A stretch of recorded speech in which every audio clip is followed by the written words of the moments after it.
जय हिंद मित्रांनो, आपल्या टिक चॅनलवर मी सर्वांचं मनापासून स्वागत करत आहे। आजच्या या व्हिडिओच्या माध्यमातून आपण सर्वच्या सर्व जिल्हा परिषदांना शिक्षण आयुक्तांच्या वतीने आदेश देण्यात आलेले आहे पवित्र पोर्टलवर जाहिरात अपलोड करण्याच्या संदर्भामध्ये।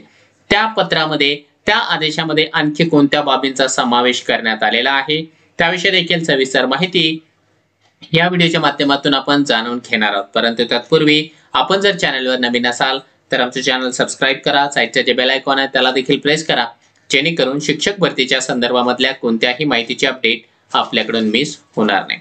चला तर मित्रांनो बघूया ते पत्र ज्यामध्ये आदेश देण्यात आलेला आहे जिल्हा परिषदांना। बघा तुम्हाला स्क्रीनवर या ठिकाणी जे आहे शिक्षण आयुक्तालय यांच्या वतीने 15 डिसेंबर 2023 रोजीचं हे पत्र दिसत आहे।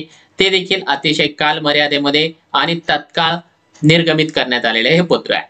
हे पत्र मुख्य कार्यकारी अधिकारी जिल्हा परिषद सर्व यांना इश्यू करण्यात आलेला आहे आणि विषय आहे शिक्षक पदभरती 2022 च्या संदर्भामध्ये।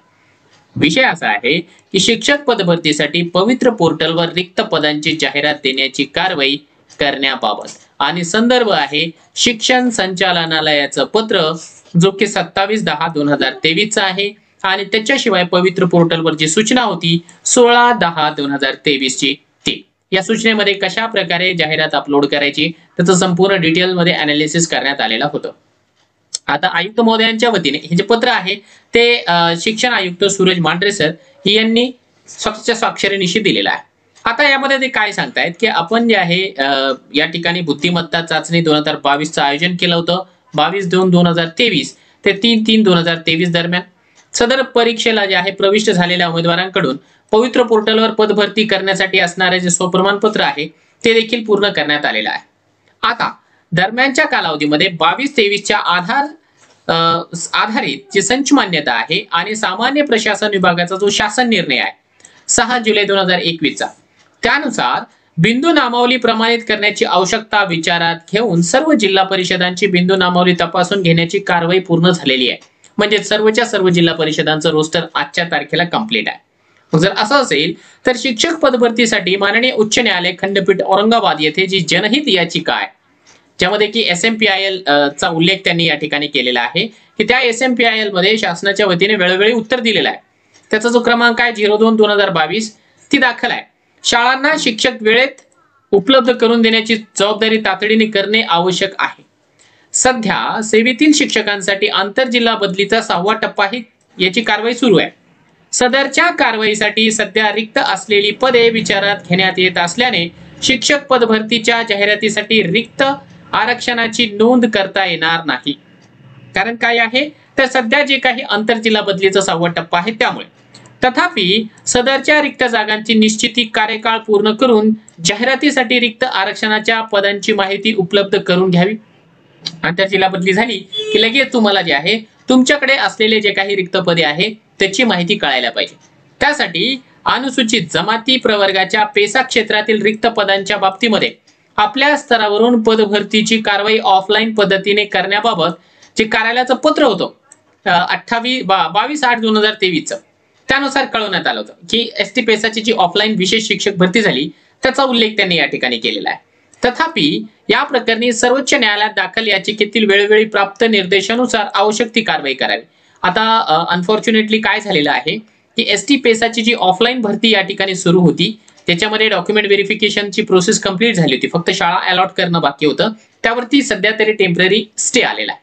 आता त्या स्टे नुसार ज्या पद्धतीने पुढे प्रक्रिया होईल म्हणजे कोर्टाच्या वतीने सुप्रीम कोर्टाच्या वतीने ज्या पद्धतीने या ठिकाणी आदेश देण्यात येतील त्या पद्धतीने कारवाई करावी असं यांनी जे आहे उल्लेखून सांगितलेलं आहे।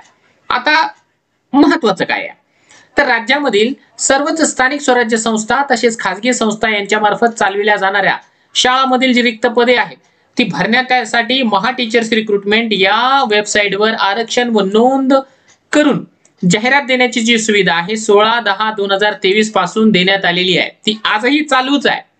म्हणून त्यानुसार नियुक्ती प्राधिकारी म्हणून पोर्टलवरील सूचना व वेळोवेळी शासन निर्णय विचारात घेऊन रिक्त असलेले आरक्षण व जिल्ह्यातील जिल्हा विषयनिहाय रिक्त पदे नमूद करून जाहिरात देण्याची कारवाई करावी। ही एक आजच्या तारखेचं या ठिकाणी तातडीने आदेश देण्यात आलेले कालच्या तारखेचा आहे।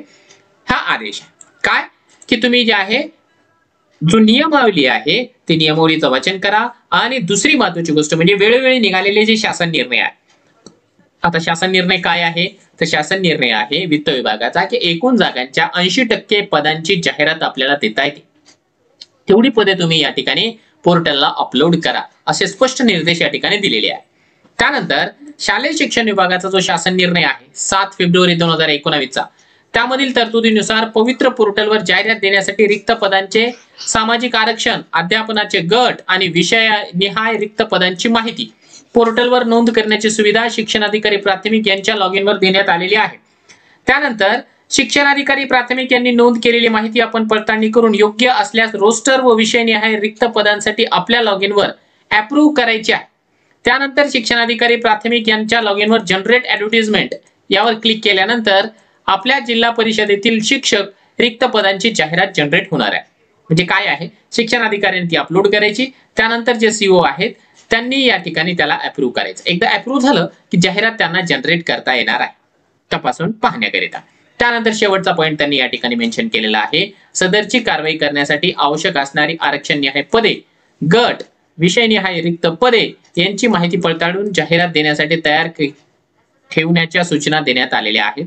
शिक्षक भरतीकरिता विनाविलंब होण्यासाठी पवित्र पोर्टलवरील सूचनानुसार तात्काळ जाहिरात देण्यासाठी आवश्यक कारवाई करावी व केलेली कारवाई या कार्यालयास अवगत करावी। म्हणजे तुम्ही किती जागा या ठिकाणी अपलोड केल्या, कशा प्रकारे केल्या, कोणत्या नियमाप्रमाणे केल्या, त्या आम्हाला या ठिकाणी तात्काळ प्रभावाने या ठिकाणी अवगत करावी। अशा प्रकारची ही या ठिकाणी एक महत्वाची बाब आपल्या समोर आलेली आहे। आयुक्त महोदयांनी अतिशय योग्य पद्धतीने योग्य वेळी हे काम केलेलं आहे।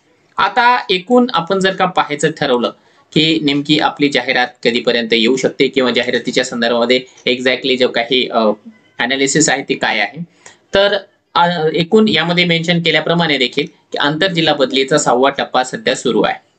त्या टप्प्याला या ठिकाणी 17 तारखेपर्यंतची मुदतवाढ देखील देण्यात आलेली आहे।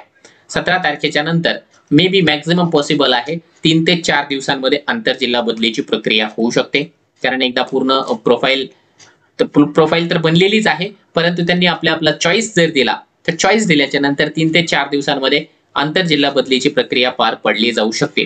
त्यानंतर 2-3 दिवसांमध्ये आपण असं समजू शकतो की यांना जी जाहिरात आहे ती अप्रूव्ह करून घ्यावी लागणार आहे आणि 2-5 दिवसाच्या नंतर म्हणजे या महिन्याच्या शेवटी का होत नाही, क्रिसमसच्या आसपास आपण असं समजू शकतो की जाहिरात देण्याकरिता प्रत्येक जिल्हा परिषद रेडी होऊ शकते। त्यानंतर एक्झॅक्टली विद्यार्थ्यांसाठी ही जाहिरात कधीपर्यंत पाहायला मिळू शकते ते पाहणं महत्वाचं ठरणार आहे।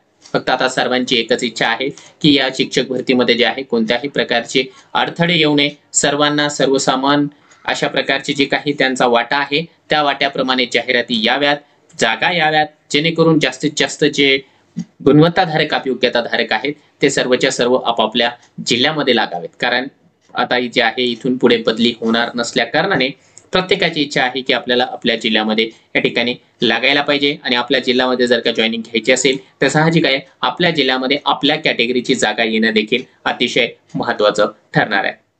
आता बघूया की या तात्काळ प्रभावाने जे काही पत्र निर्गमित झालेलं आहे त्या पत्रावर त्या ठिकाणी मुख्य कार्यकारी अधिकारी जिल्हा परिषद यांच्या वतीने कोणती कारवाई होते आणि एक्झॅक्टली आपल्याला जाहिरात पवित्र पोर्टलला कधीपर्यंत पाहायला मिळते।